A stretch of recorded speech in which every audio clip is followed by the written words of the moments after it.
I see your hat. No, I see your shadow. Oh. No, I see your arm. Oh gosh. Okay. Okay, go. I see your elbow. Oh my goodness. It's not gonna work. It's not gonna work. Oh well, we'll just use that as an outtake.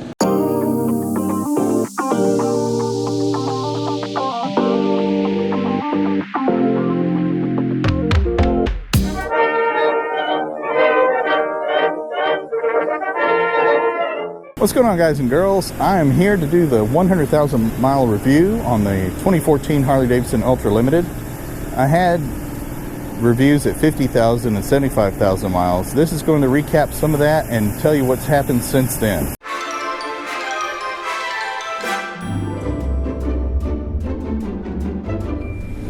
So Harley-Davidson in 2014 went to the Daymaker LED headlight system. It gives you a lot of light. More light than you can imagine when you're going straight on level ground. But as soon as you start tilting the bike into a curve, this light has a flat edge to it so you don't blind oncoming drivers. Well, that flat edge is now leading you through the corner. Flip these passing lamps by rotating them 180 degrees inside the housings. And that'll give you a full circle of light, allowing you to see through the curve when you're riding at night.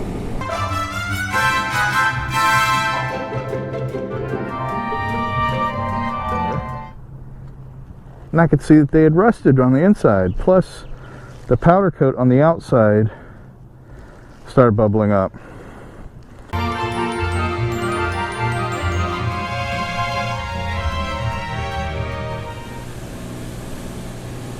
The headlight on the 2014 Ultra Limited with the LED Daymaker, again, it gives you great light at night. But within the first year, I noticed it started having this milky haze build up on the inside of the lens.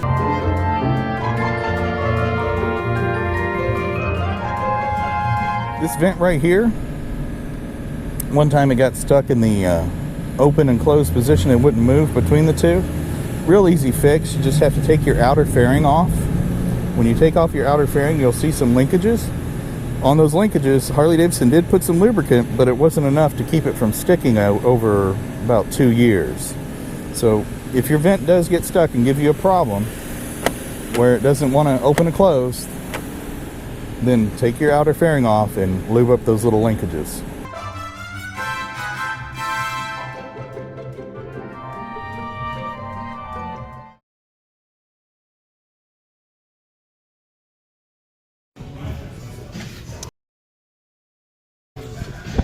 There we go.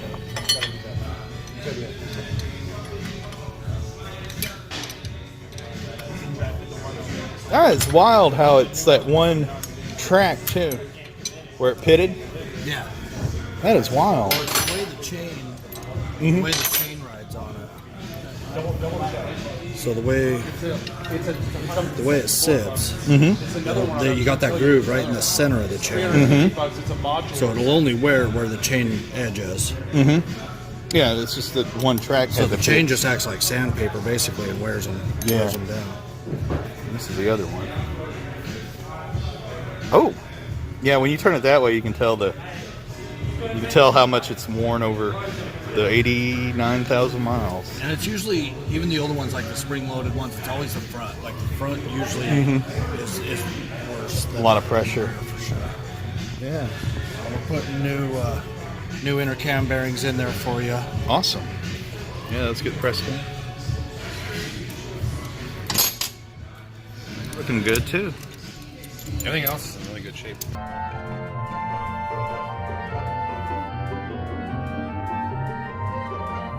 When I first got the bike, I put a Road Zeppelin saddle on there from Harley-Davidson. The Road Zeppelin has air bladders that go underneath your padding that inflate and deflate to allow you to relieve pressure points. Had an onboard air compressor. It was really great, except for the company that made the saddle put the staples from underneath the pan upwards, which punctured the air bladders that were made of medical grade plastics, which is near impossible to patch.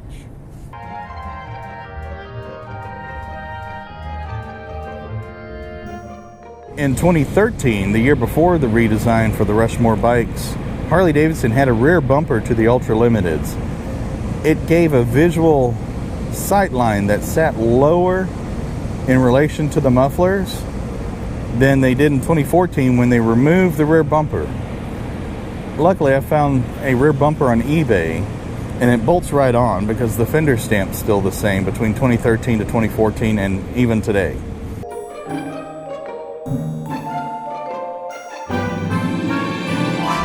Harley-Davidson has a media compartment on the fairing, and it's designed so you can put your phone in there and plug it into the USB port. Only problem is, when it was designed, phones were not the phone tablets they are today.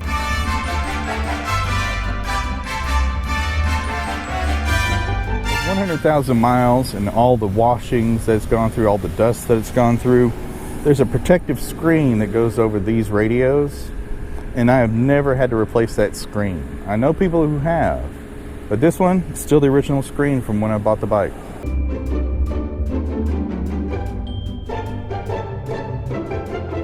The side vents on the fairing are made to open and close to help increase ventilation to the rider and passenger.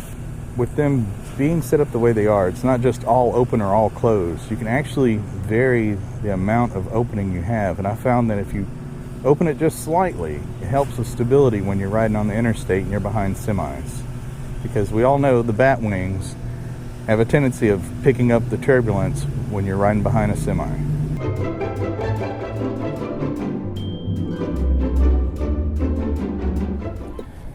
The stock bike comes with a little round button right here, so you can open and close this cap that goes over your fuel cap. They sell a kit, it's a little lock you can replace the button with, which I went to help keep people from tampering with it.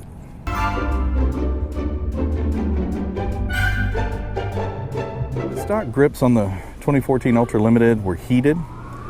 They're just the base rubber covering, and after a couple summers, the sunscreen on my hand started to demylate one of the grips. So instead of spending a couple $100 to buy replacements, I went ahead and found these leather covers that wrap over the hand grips. The grips still heat, the leather covers look better than the rubber, and the problem was solved.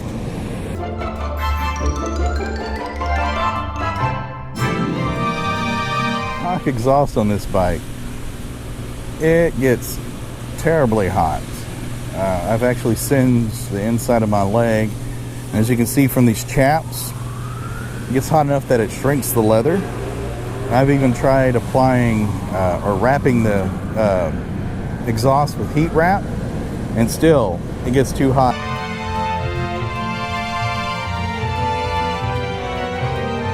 Those that are a little more aggressive style riding, you may drag your boards and curbs.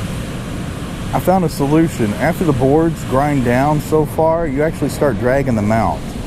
To help alleviate that, on the CVO bikes, there is a little drag peg that bolts onto their boards. So I adopted that same idea to this bike by adding a aftermarket drag peg through the bottom of the board so that it touches before the board does.